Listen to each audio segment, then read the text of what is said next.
Hello दोस्तों, आज से मैं एक बहुत ही बड़ी ज़बरदस्त डोंगवा एनएम स्टार्ट करने वाला हूँ जिसमें हमें gods, demon, reincarnation, love story, action, romance ये सब देखने को मिलने वाला है। तो बिना देर किए इस अमेजिंग सीरीज को स्टार्ट करते हैं। तो एपिसोड के स्टार्टिंग में हम एक बैटलफील्ड को देखते हैं जहाँ हमें दो इमोर्टल कल्टीवेटर देखने को मिलते हैं।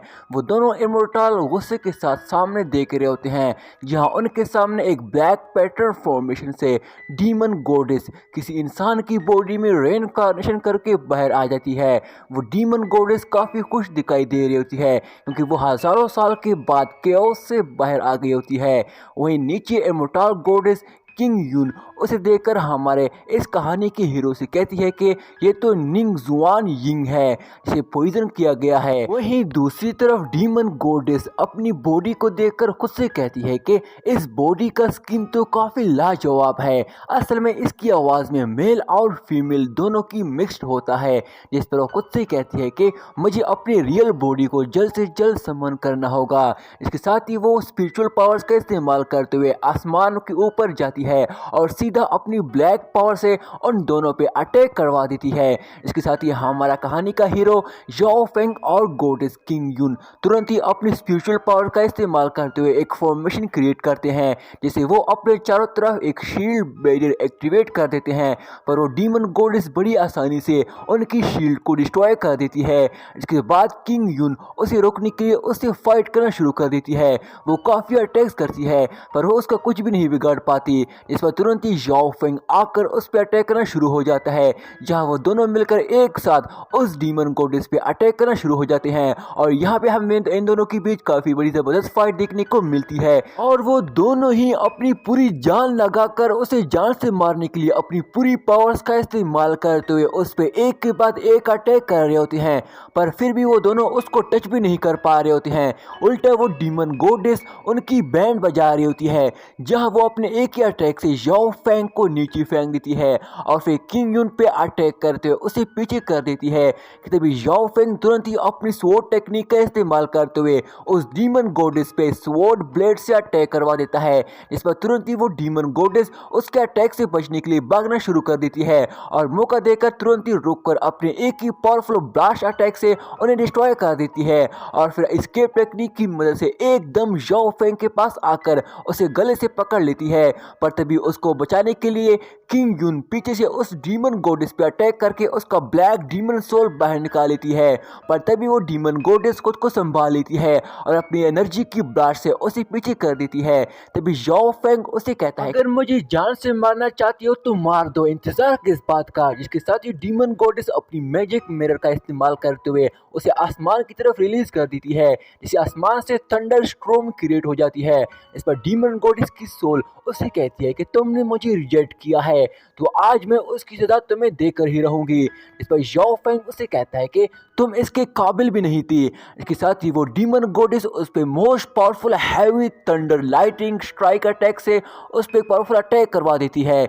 ये इस यूनिवर्स का सबसे बड़ा अटैक होता है जिसे किसी की भी मौत आराम से हो जाती है, पर तभी हम देखते हैं कि वो बेहोश हुआ होता है और किंग यून अपनी रेनकार्नेशन पावर्स का इस्तेमाल करते हुए उसकी सोल को दोबारा से उसकी बॉडी में ट्रांसफर करने लगती है ताकि वो दोबारा से रेनकार्नेशन करके सबसे पावरफुल गॉड बनकर आईआरएस को जान से मार देगी। तभी वो डीमन गॉडेस उनके पास आते हुए कहती है कि मैंने इतना पावरफुल थंडर अटैक किया, तुम तो फिर भी जिंदा हो, मुझे ज़रा देखने दो आखिर तुम क्या चीज़ हो। इसके साथ ही वो अपनी पावर से याओ फेंग का गला पकड़ लेती है और फिर याओ फेंग को उठाकर अपने हाथों से उसे जान से मारने लगती है। तभी वो पीछे देखती है तो उसके पीछे एक गॉड ऑफ वॉर की एक god level martial spirit soul body होती है। उसे देखकर वो काफी घबरा जाती है, जिसके साथ ही यहाँ पे हमारे ये कहानी दोबारा से रीस्टार्ट हो जाती है। जिसके साथ ही यहाँ पे हमारा ये सीन चेंज हो जाता है जहाँ हम देखते हैं एक खूबसूरत से सिटी को और फिर हमें वहाँ एक बैटल ग्राउंड को दिखाया जाता है। असल में वो एक स्टेडियम जैसा होता है जहाँ उसके पास ही एक arena training field powers awaken ceremony हो रही होती है। तभी सेक्ट मास्टर अनाउंस करता है कि अब किन चैंग कोंग की बारी है। इस पर तुरंत ही चैंग कोंग अरीना फील्ड में आ जाता है और वहां खड़ा हो जाता है। उसे देखकर ही पता चल जाता है कि ये काफी पावरफुल कल्टीवेटर है। जहां सभी डिसाइबल उसे ही देख रहे होते हैं, वहां हम अपने हीरो याओ फेंग को भी देखते हैं जो कि वो भी वहां आया हुआ होता है। जिसके बाद चैंग कोंग अपनी कल्टीवेशन स्टार्ट कर देता है। वो वहां की स्पिरिचुअल पिलर्स की एनर्जी को अपनी बॉडी में स्टोर करने लगता है, जिसकी मदद से वो अपनी नीचे चारों तरफ एक फॉर्मेशन अरे क्रिएट कर देता है और फिर तुरंत ही उस फॉर्मेशन अरे से एक मार्शल आर्ट सोल को बाहर निकाल लेता है, जो कि एक पावरफुल टाइगर बीस्ट की मार्शल स्पिरिट होती है और वो काफी पावरफुल लग रही होती है। उसे देखकर डिसेबल और टीचर्स काफी हैरान हो जाते हैं। इस पर सेकंड मास्टर कहता है कि ये तो सोल मास्टर है। इस पर हाल मास्टर अनाउंस करता है कि इसने 5th ग्रेड मार्शल स्पिरिट को कैप्चर किया हुआ है और ये काफी पावरफुल है। ये सुनकर एक डिसेबल अपने साथी से कहता है कि 5th ग्रेड का मार्शल स्पिरिट, वो भी इस एज में, इतिहास में आज तक ये कोई भी नहीं कर पाया है। इस पर दूसरा डिसेबल जवाब देता है कि मैं जानता था कि ब्रदर चैंग कोंग काफी पावरफुल है, उसका कोई मुकाबला नहीं। तभी दूसरी तरफ चैंग कोंग उड़ जाता है। इसके बाद टीचर अनाउंस करता है कि अब बारी है याओ फेंग की। इसके बाद याओ फेंग वहां चला जाता है। तभी उसे देखकर उसकी बहन काफी घबराई हुई होती है, जिस पर दूसरी लड़की उसे कहती है कि young master Lin Yue city का एक जीनियस डिसेबल है। चैंग कोंग के सभी martial art spirit 5 grade level के हैं। यंग मास्टर इससे भी काफी पावरफुल है। तभी एक डिसेबल कहता है कि किंग लेवल लॉर्ड वापस आ गया है। यंग मास्टर ने 9 हेवन पावर्स को अचीव किया हुआ है। दुनिया का सबसे फेमस इंसान है ये।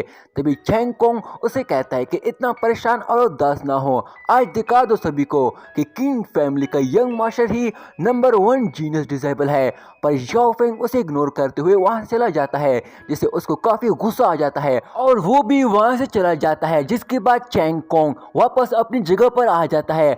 चैंग कोंग को वहां देखकर सभी लोग उसकी तारीफ करना शुरू हो जाते हैं। इस पर टीचर सभी से कहता है कि सब चुप हो जाओ, किसी ने डिस्टर्ब किया तो उसको सजा मिलेगी। इसके साथ ही याओ फेंग उस फील्ड में बैठ जाता है।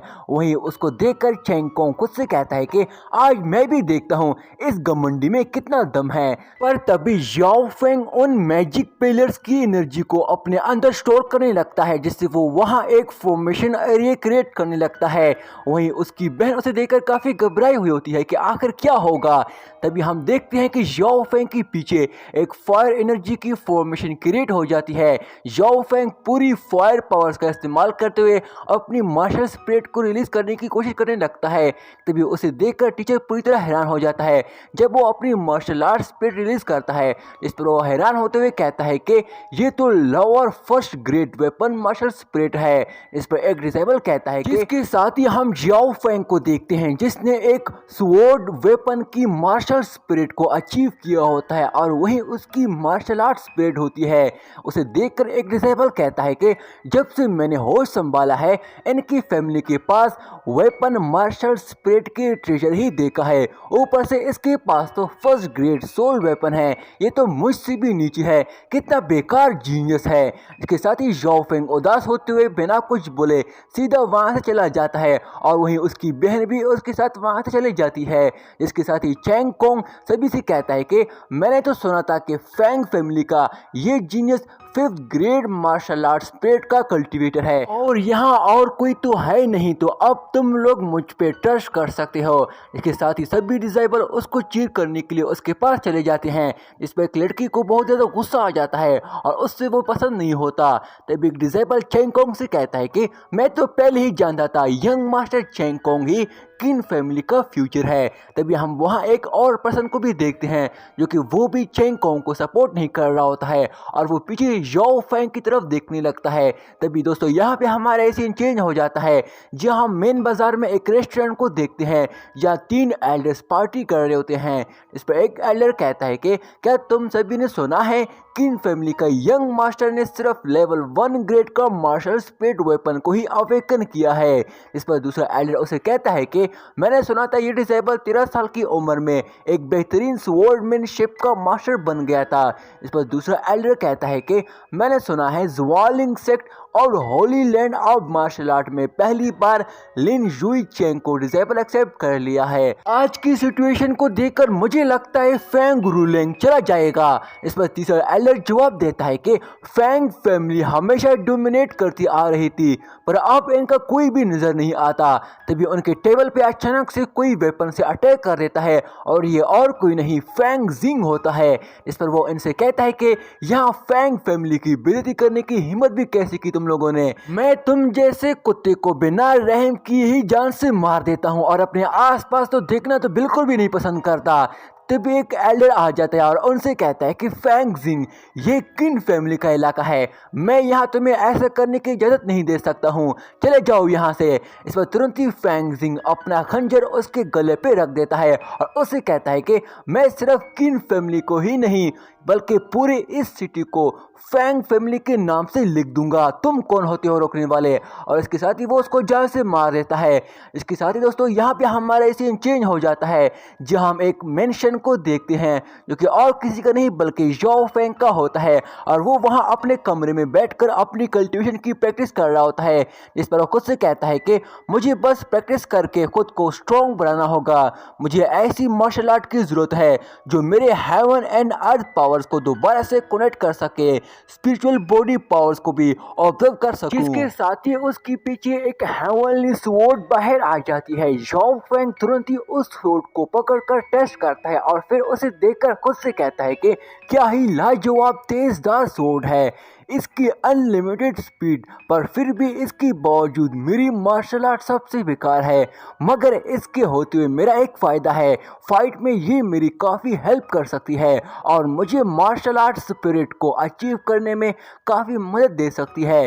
तभी दोस्तों यहाँ पे हमारे सीन चेंज हो जाता है, जहाँ हमें एक आवाज़ सुनाई देती है जो कि हमने कहता है कि मैं हूँ गॉड ऑफ वॉर, तुम्हारे बॉडी को समन करने के लिए मैं इंतज़ार में हूँ। तभी हम वहाँ याओ फैंग की रियल बॉडी को देखते हैं जो कि कोमा में होता है और वो गॉड उससे कहता है कि तुम्हें जल्द से जल्द होश में आना होगा। इसके साथ ही दोस्तों यहाँ पे हमारा सीन वापस वही आ जाता है जहाँ याओ फैंग खुद से कहता है कि मार्शल आर्ट स्पिरिट एक गॉड ही देता है जो कि एक वॉरियर के रूप में मेरे सामने बाहर आएगा। एक बार मार्शल स्पिरिट हासिल कर लूँ फिर मुझे कोई भी हर्ट नहीं कर सकता।